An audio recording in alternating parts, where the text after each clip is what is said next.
बाद भारत ने चिनाब नदी के बगलिहार और सलाल डैम से नदी का पानी रोक दिया है। खबरों के मुताबिक चिनाब की तरह झेलम के किशनगंगा बांध से भी पानी रोकने का मंसूबा है। मोदी सरकार का ये फैसला पाकिस्तान मईशत की कमर तोड़ने वाला साबित होगा। अखनूर में चिनाब नदी के वाटर लेवल में बेहद कमी देखी जा रही है। पानी रोके जाने से पाकिस्तान के ज़राअती शोबे को जबरदस्त नुकसान होगा। पानी का बहाव रोके जाने से चिनाब के वाटर लेवल में रिकॉर्ड कमी आ गई है। हालत ये हो गई है कि दरिया चिनाब का पानी रामबन के बाद रियासी, उसके बाद अखनूर सेक्टर से होते हुए पाकिस्तान की तरफ जाता है। मकामी लोगों के अलावा जम्मू कश्मीर के साबिक डीजीपी एसपी वैद ने भी मोदी सरकार के इस फैसले का खैर मकदम किया है। ये बहुत बड़ी उपलब्धि है। जैसे पाकिस्तान ने हिंदुस्तान को तंग करके रखा हुआ है, ये करना बिल्कुल बहुत ही सही है। ये स्टेप सरकार का बहुत अच्छा है। अब देखिए, जकदम जंग करना भी कोई वो बनता नहीं है, मगर फिर भी जो ये हिंदुस्तान सरकार उनको बहुत सारे तरीकों से जवाब दे रही है। बहुत अच्छी बात है और ऐसा करना भी जायज़ है, क्योंकि पाकिस्तान को मुंह तोड़ जवाब दे रही है अगर हिंदुस्तान सरकार। ये हम लोग सब सरकार के साथ में हैं। हमें खुशी है कि सरकार ने पाकिस्तान का पानी बंद करा है। हम चाहते हैं कि पाकिस्तान को मुंह तोड़ जवाब मिलना चाहिए। जैसे उन्होंने पहलगाम में अटैक करके हमारे बहुत सारे जो टूरिस्ट हैं, जो नाम पूछ के टारगेट किया उनको, उस हिसाब से हम चाहते हैं कि उनको ठोको। पाकिस्तान को मुंह तोड़ जवाब मिलना चाहिए। उन्होंने हमारे 28 मारे, हमें उनके 500 मार के आना चाहिए। हम चाहते हैं कि सरकार के साथ हैं, जैसे हो सकता है, जैसे पॉसिबल हो सकता है उसको करना चाहिए हमारी सरकार को उनके साथ। ये बहुत इफ़ेक्टिव रहेगा। थोड़ा इसका इफ़ेक्ट लॉन्ग टर्म होता है, नेचुरली इमीडिएटली नहीं होता, लेकिन पाकिस्तान को इससे बहुत तकलीफ़ होगी। उसकी फसलें ख़त्म हो जाएंगी, क्योंकि अगर आपको डाटा नहीं मिलता है कब फ्लड आ जाएगा और कब सूखा पड़ जाएगा। तो वही तो हो रहा है। एक दिन झेलम का वाटर छोड़ दिया था और 2 दिन पहले चिनाब का छोड़ दिया था। तो उसके तो सडनली जब फ्लड आ जाता है या सूखा पड़ रहा है, तो ऐसे में वो प्लानिंग नहीं कर पाएगा, उसका इरिगेशन ख़त्म हो जाएगा, फसल ख़त्म हो जाएगी और काफ़ी उसको नुकसान, पावर जनरेशन इफ़ेक्ट होगी। तो पाकिस्तान इसीलिए उसने कहा कि ये एक्ट ऑफ वॉर है। अगर आप पानी रोकोगे तो हम इस पे जो भी आप बनाओगे हम उसको अटैक करेंगे। और ठीक है, आप करिए, देखेंगे कौन करता है, उसका फिर जवाब भी मिलेगा। तो हमारे 5 प्रोजेक्ट्स ऑलरेडी अप्रूव्ड हैं, उनको कंप्लीट किया जाएगा। उनकी जो रिक्विजिट हाइट है वो कंप्लीट की जाएगी और उस पे जो कार्रवाई, वो इनफैक्ट ये रोडे अड़ाता था, इंस्पेक्शन टीम आ रही है, ये बहुत अच्छा किया जो इंडस वाटर अथॉरिटी को एवेंस में किया। आप कोई रिस्ट्रिक्शन नहीं है, आप कंप्लीट करिए प्रोजेक्ट्स को, और बाकी और भी बांध बनाने की ज़रूरत होगी, बनाए जाएंगे। मैं भी यहाँ दरिया आया था देखने के लिए चिनाब, तो देखा मैंने यहाँ पानी बड़ा कम है। तो कुछ देर के बाद वहीं पे घूम रहा था मैं, तो प्रशासन वाले वहाँ पे आए हैं, तो उन्होंने मुझे कहा कि यहाँ से वापस चले जाओ। तो मैंने ये भी कहा कि मैंने कहा सुबह से यहाँ पर लोग आगे पीछे लोग कुछ फ़ोटो खींच रहे हैं, कुछ लोग आर पार जा रहे हैं, देख रहे हैं पानी कितना है कितना नहीं है। तो अभी उनका ये कहना है कि वापस चल रहे यहाँ से, क्या पता किसी भी टाइम पानी का जो बहाव है वो फुल हो सकता है। तो वो कह रहे हैं वापस चल रहे यहाँ से। पुलिस प्रशासन भी यहाँ पे आया था और दूसरे तहसीलदार साहब और भी आए थे, वो देखे गए यहाँ पर, उन्होंने कहा वापस चल रहा है यहाँ से। अभी मैं दरिया चिनाब देखने आया था इधर, तो काफ़ी पानी जो बिल्कुल कम हो गया दरिया का। तो अभी जो बच्चे हैं उधर, कोई ऐसे पैदल चल रहा है, कोई सेल्फी खींच रहा है, कोई फ़ोटो खींच रहा है, कोई पैदल दौड़ रहा है, लड़के लड़कियां ऐसे ही दौड़ रहे हैं। तो हमारे जो परगवाल के तहसीलदार थे वो भी उधर थे और पुलिस वाले भी उधर थे। उन्हें हमें देखने जा रहे थे उधर, उन्होंने बंद कर दिया, मुझे रोक दिया पे आप पीछे चले जाओ, इधर मत आना। दरिया का कोई पता नहीं, ज़्यादा भी फालतू भी पानी आ सकता है, बढ़ भी सकता है, कम भी हो सकता है। देखो अभी तो बिल्कुल कम हो गया पानी, कोई पता थोड़ी है उसका।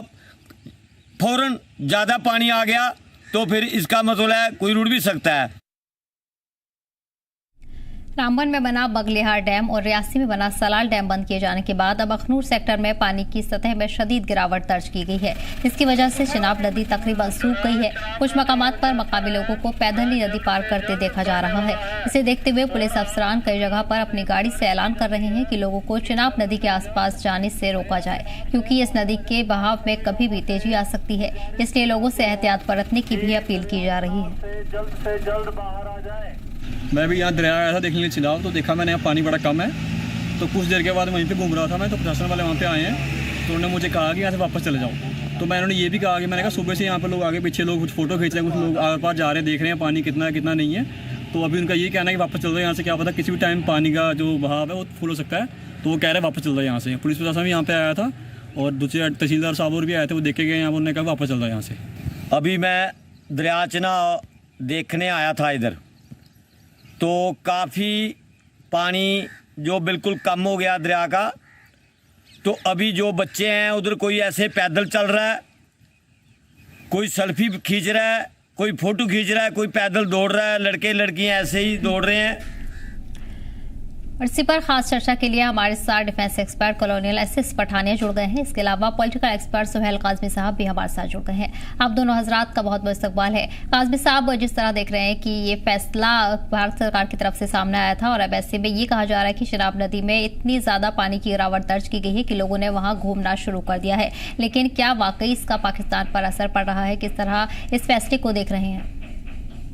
देखिए, डिप्लोमेटिकली ये फैसला बिल्कुल ठीक था, लेकिन यह है कि ऑन ग्राउंड दिख नहीं रहा था। लेकिन आज कल से जो विजुअल सब देख रहे हैं, जो लोग रिपोर्ट कर रहे हैं डिफरेंट क्वार्टर से, जो चिनाब के साथ साथ लगते हुए इलाके हैं, खासकर अखनूर का इलाका जो है वो बिल्कुल उसका लेवल जो है डाउन होते होते होते अब बहुत डाउन हो चुका है। और लोग जो विजुअल सब देख रहे हैं वो क्रॉस कर चिनाब के दरिया को आराम से क्रॉस कर रहे हैं। कोई पानी जो है उस लेवल का नहीं है जो लेवल का हुआ करता था, ना के बराबर है। मैं समझता हूँ ये जो आपने कहा वो कर दिखाया।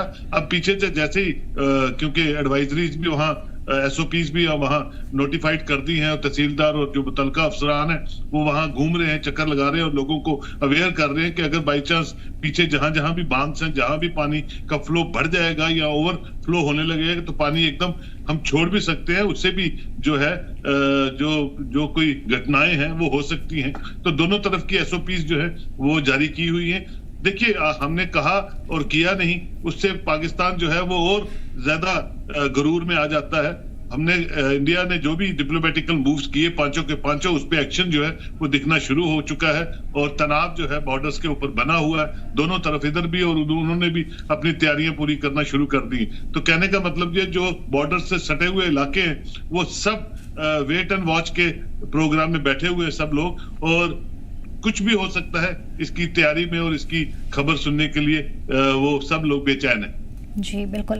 पठानिया साहब, आपको लगता है कि पानी रोके जाने से पाकिस्तान को सख्त संदेश गया है या फिर इससे कहीं ना कहीं किसी पैमाने पर भारत की छवि पर असर पड़ेगा? देखिए, भारत को जिस तरीके से पहलगाम में अटैक किया गया था वो बहुत ही अमानवीय और बारबेरियन था। भारत के लिए जरूरी था कि वो अपनी पावर को डिमॉन्स्ट्रेट करे, और सबसे पहले उन्होंने जो काम किया था वो था कि जब डिप्लोमेटिक स्ट्राइक उनके ऊपर हुई और उसमें सबसे बड़ा जो मुद्दा था वो ये था कि इंडस वाटर ट्रीटी को आप हेल्ड इन अबेयंस कर दें या सस्पेंड कर दें। उन्होंने कर दिया। अभी पाकिस्तान को भी पता और हमें भी पता है कि हमारे पास स्टोरेज कैपेसिटी नहीं है। हम एक हद तक अपने जो रिवर्स हैं उनको रोक सकते हैं, उसके बाद हमें वाटर रिलीज करना पड़ेगा। अभी मैं अखनूर का ही बताता हूँ, वहां से भी जो वीडियो आने शुरू हो गए हैं, इनको पानी छोड़ना पड़ रहा है। लेकिन जो कथनी और करनी जो इंडिया ने की है वो अप्रिशिएबल है। पाकिस्तान के अंदर एक मैसेज जा रहा है कि अगर कल को ये इस जो अपने रिजर्वायर या कैनाल बनाते हैं, पानी को होल्ड कर सकते हैं, तो पाकिस्तान उसमें पूरी तरह तबाह हो जाएगा। और वही वजह थी कि सिंध के जो बिलावल भुट्टो हैं उन्होंने कह दिया था कि हम खून की नदियां बहा देंगे अगर हमारा पानी बंद कर दिया। तो आप ये मान के चलिए कि जैसे कश्मीर उनकी जगलर वेन है, वो नहीं है, इनकी जगलर वेन है ये सिंध वाटर ट्रीटी जो हो रखी है, और इसमें इसका आने वाले समय में वो पाकिस्तान पूरी तरह से तबाह हो सकता है। उनका जो स्टांस है वो ये कहते हैं कि जब ये डैम बनाएंगे और पानी हमारा रोकेंगे तो हम अपने एयरक्राफ्ट से स्ट्राइक करके डैम को खत्म कर देंगे। वो उतना आसान नहीं है। हमारे एयर डिफेंस बेसेस जो हैं, इसमें जो S-400 है, बाकी मिसाइल्स हैं, वो सारी बहुत शक्तिशाली, और पाकिस्तान के लिए इतना आसान नहीं है कि वो हमारे डैम के ऊपर एयर से अटैक करे या मिसाइल से अटैक करे और उनको गिरा दे। ये सिर्फ गीदड़ बम की है, जैसे वो परमाणु बम की धमकी दे रहे हैं। तो बड़ा अच्छा एक्शन है, इंडिया अपनी पावर डिमॉन्स्ट्रेट कर रहा है। उसके अलावा बाकी एक्शन भी लिए जा रहे हैं, ट्रेड भी खत्म कर दिया है, एयर स्पेस भी बंद कर दिया है। और पाकिस्तान जो नेशन जो है, जिसकी अभी 2022 में इनकी जो फॉरेन रिजर्व थे वो तकरीबन $6.5 बिलियन थे, अभी इन्होंने भीख मांग के अपना जो फॉरेन रिजर्व है वो तकरीबन $15 बिलियन कर दिया, और हमारे पास तकरीबन $700 बिलियन है। तो लड़ाई ये कर नहीं सकते हैं। डिप्लोमेटिकली अगर हम बात करें, पूरी दुनिया में कोई इनको सपोर्ट नहीं कर रहा है। सिक्योरिटी काउंसिल में बैटर लेके जाएंगे, उससे कुछ होगा नहीं, क्योंकि आपने देखा है सिक्योरिटी काउंसिल जो है वो इशारे पे चलती है अमेरिका के, और अमेरिका जो है पूरी तरह से भारत को सपोर्ट कर रहा है कि टेररिज्म के खिलाफ कार्रवाई होनी चाहिए। अभी उनकी साइड कौन है? चाइना और टर्की और एक आधा और टूटा सा देश होगा। अभी उनके बस पे अगर ये लॉन्ग टर्म वॉर की बात करते हैं, दैट इज नॉट फिजिबल। इनको अपने अंदर झांकना चाहिए। इनको बेसिकली इस समय जो पाकिस्तान आर्मी को करना चाहिए, जिसके डी फैक्टो प्रेसिडेंट मुनीर साहब हैं, मुनीर जो है वो इज जिहादी, उसको सोल्जरिंग कम और मुल्लागिरी ज्यादा करनी पसंद आती है। और वो जो है बलूचिस्तान में जो लगातार अटैक हो रहे हैं, तहरीके तालिबान पाकिस्तान जिस तरह से इनका बेड़ागर्द कर रही है, अफगानिस्तान के साथ इसके रिश्तों में बहुत ज्यादा टकराहट है, और वो कई जगह इनकी झड़पें भी हुई है। ईरान के साथ इनकी प्रॉब्लम है। तो ये अपने इंटरनल सिचुएशन को संभालने की कोशिश करें। अगर ये इस तरफ कंसंट्रेट करते हैं और गीदड़ भभकियां देते हैं, इंडिया भी समझता है कि ये गीदड़ भभकी है। बाकी अगर हम बात करें कि इसके बाद क्या होगा, देखिए वो काइनेटिक अगर हम स्ट्राइक की बात करते हैं, और आपने देखा ही होगा कि मोदी साहब तमाम जो आर्मी के जनरल्स हैं, सीडीएस है, डिफेंस मिनिस्टर है, होम मिनिस्टर है, उनके साथ लगातार वार्ता चल रही है। तो आने वाले समय में वो सुटेबल टारगेट कहीं ना कहीं ढूंढेंगे, उसके ऊपर पाकिस्तान के अंदर कहीं ना कहीं हमला तो होगा। ये this is I very sure. अब ये कब होता है, किस जगह होता है, जहां उनको सबसे ज्यादा हर्ट हो, that is a matter which we can't even speculate. जी बिल्कुल। काज़मी साहब, ये तो जाहिर है कि पानी रोकने की कार्रवाई से पाकिस्तान की मईशत पर तो बुरा असर पड़ेगा और वहां की आवाम को भी भारी परेशानी होगी, लेकिन ऐसे में ये स्थायी समाधान नहीं है, जिस तरह पठानिया साहब ने भी जिक्र किया, क्योंकि पानी खोलना पड़ सकता है, क्योंकि अभी उतनी पावर नहीं है और कहीं ना कहीं ये बीच में होता हुआ भी नजर आ रहा है। बिल्कुल बिल्कुल पठानिया साहब ठीक कह रहे हैं, क्योंकि दरियाओं का अपने रास्ते होते, पानी जो है उसको एक हद तक आप रोक सकते हैं, लेकिन अल्टीमेटली उसने रिजर्वायर्स बनाए होते हैं और उसका निकास जो है उसी ढंग से निकलता है जिस ढंग से निकलेगा, इसमें कोई शक नहीं है। लेकिन ये है कि आपने डेमोन्स्ट्रेट तो किया, आपने 1 दिन 2 दिन या 3 दिन, जितनी देर भी आपने जो कहा उसको करके दिखा दिया पाकिस्तान को। दूसरी बात यह है कि आज ईरान के जो सफीर हैं वो पाकिस्तान में इस्लामाबाद में मीडिएट कर रहे हैं पाकिस्तान के साथ, और 8 मई को वो भारत आ रहे हैं भारत के साथ बातचीत करने को। ईरान ने पहल की है कि मीडिएट करे इंडिया और पाकिस्तान के जो क्राइसिस हैं उसको रिजॉल्व करने में। देखते हैं वो वहां से क्या पैगाम पाकिस्तान से लाते हैं, या वो गिल्टी कॉन्शियस है भी हैं पहलगाम अटैक को लेके, या जो वो कर रहे हैं सीज फायर वायलेशंस उसकी उल्लंघन जो करते हैं वो बार बार उस पर वो सहमति भी बनाते हैं नहीं बनाते हैं। तो 8 को जो ईरानी सफीर इंडिया आएंगे, पाकिस्तान के जो डिस्कशन और जो बातचीत करके वो भी इंडिकेट करेगा कि आगे की पेशरफ्त पाकिस्तान की क्या है और क्या सोच से पाकिस्तान इस वक्त मौजूदा स्थिति में सोच रहा है या आगे बढ़ रहा है। ये बिल्कुल ठीक कहा, टर्की, चाइना और एक आधा ममालिक जो है उसको साथ दे रहा है। एयर स्ट्राइक्स के लिए भी कराची में बहुत सी इक्विपमेंट जो है उनकी बाहर से आ चुकी हैं, और यहाँ भी चाइना ने पीओके में और बाकी जो हेडक्वार्टर्स है वहां पे अपने जो इक्विपमेंट्स है, वेपनरी इक्विपमेंट्स है, चाहे वो मिसाइल्स है, जो बाकी चीजें हैं वो डिस्प्ले करना शुरू कर दी है। लेकिन यह है कि भारत को उससे डरने की जरूरत नहीं है। पाकिस्तान जो है वो कहता कुछ है और होता कुछ और है, लेकिन यह है कि ठीक है हमारे साथ अमेरिका की सपोर्ट है और बाकी ग्लोबल लीडर्स भी इंडिया को सपोर्ट कर रहे हैं। जंग can not be a solution, जंग से हर अच्छा सिविलाइज्ड मुल्क और खासकर न्यूक्लियर पावर्स ये जो ना भी हो न्यूक्लियर बात तब भी कतराती है। ह्यूमन लॉस होता है, इनोसेंट किलिंग्स होती हैं, और आज बड़ा लेटेस्ट इक्विपमेंट्स आ चुके हैं, लेकिन सबक सिखाना जो है उसके बहुत तरीकाकार है। और इंडिया ने जो पेशरफ्त की है 5 एग्रीमेंट्स को लेके, वो एक डिप्लोमेटिकल मूव था, और उस डिप्लोमेटिकल मूव में भारत जो है बड़ा आराम से और बड़े स्ट्रेट वे में एक मैसेज जो है पूरी दुनिया को देना चाहता है, और दे भी दिया है। और पाकिस्तान को भी करारा एक जवाब जो है, वो अब किस तरह का जवाब होगा वो आने वाले दिन बताएंगे। लेकिन बॉर्डर स्टैंस है, पाकिस्तान सहमा हुआ है और रणनीति अभी सोच रहा है। इसीलिए उनकी जो पार्लियामेंट सेशन है और जो उनके इंफॉर्मेशन मिनिस्टर ने 2:30 बजे के 2 बजे रात को प्रेस कॉन्फ्रेंस की है, विच इंडिकेट्स कि वो मंथन कर रहे हैं, और उस मंथन में क्या निकल के आता है वो ईरान के जो सफीर आज पाकिस्तान इस्लामाबाद बैठे हैं उनसे बातचीत कर रहे हैं। वो 8 को जब इंडिया आएंगे तो वो बताएंगे। लेकिन यह है कि टेंशन प्रिवेल्ड है पाकिस्तान में, और जिस तरह के अकाउंट्स इमरान खान के और जो बाकी जो चैंपियन है वहां, क्योंकि अब पॉलिटिकल फेसेस तो पाकिस्तान में रही नहीं है। जो पॉलिटिकल फेस है वो बिहाइंड बार है, जिसको इमरान खान कहते हैं, और उसकी पार्टी है। और उसको भी आज जो सुबह रिपोर्ट्स आ रही थी पाकिस्तान के, मैं चैनल देख रहा था, उसको भी हरास करने की कोशिश की जा रही है जेल में, और कुछ थोड़ा बहुत उनको तंग करना शुरू कर दिया है ताकि कोई आवाज उनकी जेल से बाहर ना निकल पाए। तो ये सब इंडिकेशंस हैं कि फ्रस्ट्रेशन पाकिस्तान में विद इन फ्रस्ट्रेशन जो है वो बढ़ रही है, और वो किस लेवल पे उनको ले जाती है वो आने वाले दिन बताएंगे। जी बिल्कुल। पठानी साहब, पहलगाम हमले के बाद से ही तमाम मुल्क की तरफ से भारत को समर्थन मिला, यहाँ तक कि कुछ मुल्क ऐसे हैं जहां उनकी संसद में भी हमले की मजम्मत की गई है। लेकिन उसके बाद से ही पाकिस्तान के तमाम लीडरान, चाहे वहां की मीडिया हो या फिर कुछ भी, तमाम जो धमकियां हैं, खोखली धमकियां, वो देते नजर आ रहे हैं। लेकिन इसके पीछे क्या मकसद है? क्योंकि ये तो हर मुल्क जानता है कि आतंकवाद के पीछे एक पाकिस्तान का ही हाथ रहता है, और वही पहलगाम हमले को लेकर भी हो रहा है।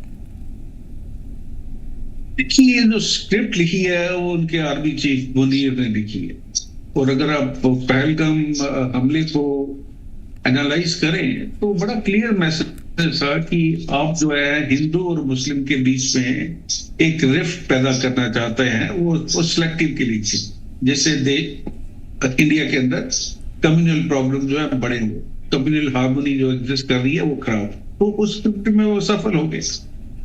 उसके बाद अगर हम बात करें पाकिस्तान के जो शहबाज शरीफ की जो गवर्नमेंट है, जो एक पपेट गवर्नमेंट है, अभी आपने ये भी देखा होगा कि NSA जो उनके नेशनल सिक्योरिटी एडवाइजर हैं, जनरल ये ISI के चीफ है जनरल मलिक, उनको नेशनल सिक्योरिटी एडवाइजर बनाया गया है। वो इंडिकेट करता है कि मुनीर के इरादे ये हैं कि वो पाकिस्तान के अंदर या तो वो मिलिट्री लॉ ले आएगा, सिचुएशन इस कदर खराब कर देगा, या वो पाकिस्तान जो है एक वॉर के लिए वो खुद इनिशिएटिव लेंगे, so that he goes down in the annuls of history.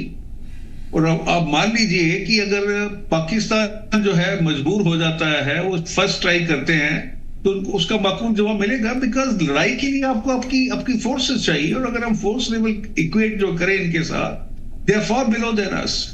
ना वो वार सस्टेन कर सकते हैं, लेकिन अगर कोई जिहादी जो है वो उस रैंक तक पहुंच चुका है कि जहां वो चीफ ऑफ आर्मी स्टाफ है, और एक पपेट गवर्नमेंट जो कि मेजॉरिटी में नहीं है, बिलावल भुट्टो अगर सपोर्ट विड्रॉ कर लेता है तो क्या होगा? उसके बाद मिलिट्री रूल आ जाएगा।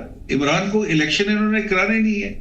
और अभी जैसे हमारे मित्र काजिम साहब बोल रहे थे, मैंने कुछ चीजें सुनी हैं कि इमरान खान के साथ एक फिजिकल बदसलूकी हुई है और उसके लिए एक मेजर को जिम्मेवार ठहराया जा रहा है। तो आप ये अंदाजा लगाइए कि किस कदर गिरावट उस देश में आ चुकी है और वो किस हद तक जा सकते हैं।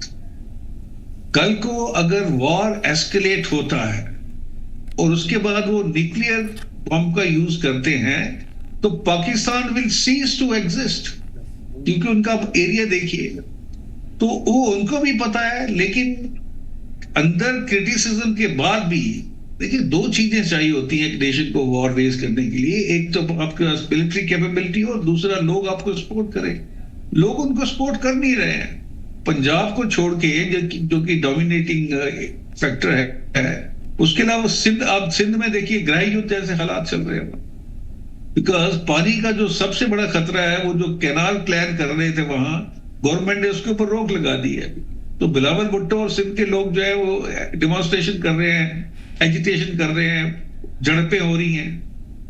खैबर पख्तूनख्वा में बहुत ज्यादा प्रॉब्लम है, वो इनके काबू नहीं आ रहा है। तरीके तालिबान पाकिस्तान जो एक छोटा सा ऑर्गेनाइजेशन है, उसने इनकी जो है नाक में दम कर रखा है। और बलूचिस्तान में तो जो लग रहा है कि it is just a matter of time कि Balochistan will become a separate nation. उसके बाद फर्दर इंटीग्रेशन होता है पाकिस्तान का, नहीं होता है, वो अपने को कैसे संभालते हैं। अभी IMF जो है वो भी, अब देखिए USA इस कहीं ना कहीं वो सपोर्ट कर रहा है पाकिस्तान को।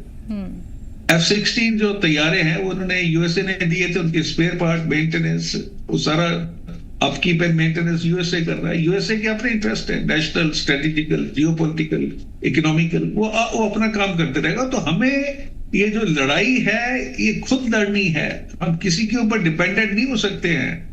लोग जो है मॉरल सपोर्ट तो देंगे, लेकिन उसके बाद कितना आगे आते हैं that is a matter of conjecture. So हमें अपने दम पे लड़ना पड़ेगा, अपने हथियारों से लड़ना पड़ेगा और अपनी जो स्पिरिट है उससे लड़ना पड़ेगा। अगर बाकी ममालिक हमें सपोर्ट करते हैं वो अच्छी बात है, बिकॉज टेररिज्म का जो इशू है इसमें कोई भी देश जो है किसी का साथ नहीं देगा।